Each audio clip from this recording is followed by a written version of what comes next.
What's good, people? The month of March is flying by swiftly. Now, dare I crack a dry joke and say the month of March is marching by? I just couldn't resist it. Maybe I should just leave the jokes for the comedians. But anyways, my name is Bjordan and welcome to another exciting episode of Accelerate News.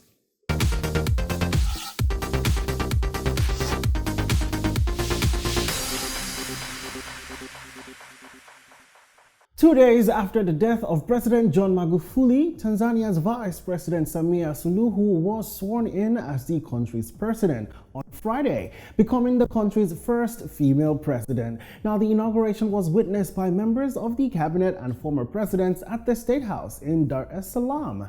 The 61-year-old Samia was Magufuli's vice president, first elected with him in 2015 and re-elected last year. She will serve out the remaining years of late Magufuli's term, which ends in October 2025. In an address shortly after she was sworn in, she said Magufuli's body would be moved to several locations around the country over the next few days for private and public farewell events. He will then be laid to rest in his hometown Chateau on March 25th, she added. Now, she also announced the death of Magufuli in a televised address on Wednesday, which she said he died of a heart ailment that he had battled for over 10 years. The announcement ended days of speculation about his health, including rumors that he was suffering from COVID-19. This is absolutely sad and not the best way to start off our Monday, but may his soul rest in peace. Look, y'all, as you might have heard over the weekend, another famous celebrity couple bites the dust. Don't worry, it's not Jay-Z and Beyonce, nor is it John Legend and Chrissy, nor the Obamas. It is Saweetie and Quavo of Migos. I know some people are already hissing right now. Now, hours after fans noticed Saweetie and Quavo had unfollowed each other on Instagram, Saweetie came out to tweet that she's single. The quote said, "I've endured too much betrayal and hurt behind the scenes for a false narrative to be circulating that degrades my character." She also added, "Presents don't band-aid scars and love isn't real when intimacy is given to other women." Look, if we're to decode this, intimacy given to other women is also another way of saying cheating, right? Anyways, Quavo confirmed the breakup on his own Twitter, addressing Saweetie's tweets, saying, "I know you want to make this into a show, so I'll play my part just one time," he wrote. He added, "I had love for you and disappointed you did all that. You're not the woman I thought you were. I wish you nothing but the best." To which Saweetie replied in another tweet, "Take care." You see, when celebrities come on Instagram to air out their dirty laundry against one another, my biggest question is, don't you guys have each other's phone numbers? Well, I guess they don't, and Twitter is the public forum. Anyway, we wish them the very best. DJ Cuppy has dropped the lawsuit she filed against Israel DMW. Now, in a tweet she shared via her Twitter page, Cuppy said she will no longer be proceeding with the suit following Israel's public apology. In the quote, she says, "Following the public apology of Israel Affaire, I have decided to no longer pursue the lawsuit and have instructed my lawyers accordingly.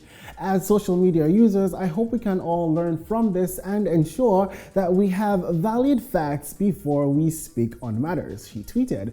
Israel has also come out to thank Cuppy for dropping the suit in a video posted on his Instagram. "Cuppy, if I say I'm not happy with the way you have finally forgiven me, that is a big lie. I am really happy, my sister.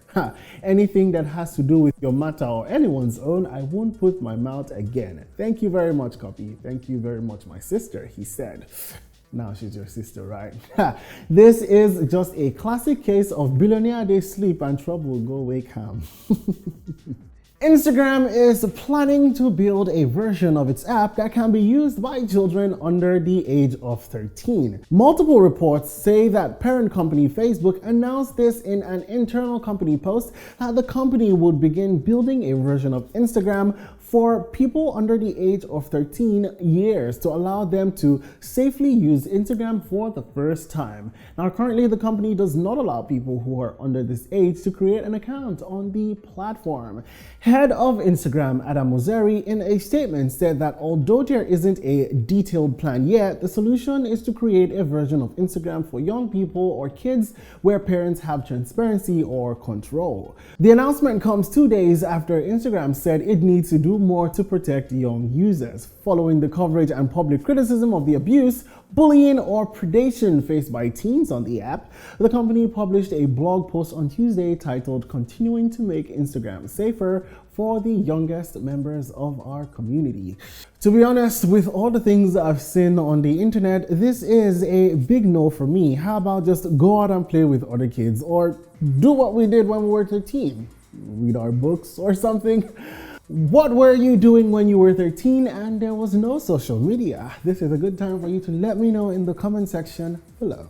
And that brings us to the end of Accelerate News for today. Now, if you didn't see Who's the Boss when it was in cinemas and you want to see it again, well, guess what? The movie is finally streaming on Netflix, so go ahead and watch with your own verified Netflix account, by the way. This season's Shade Corner might be over, but the gang is getting together on Wednesday the 24th for a special reunion episode moderated by me. So tune in at 4 p.m. and trust me when I say it promises to be amazing. Also, make sure you follow us and subscribe to all our social media pages for all the super awesome content coming your way. My name is Biodun. Thank you so much for sticking with me on today's episode of Accelerate News. Now, until next time, stay safe and Sorosuke, everybody.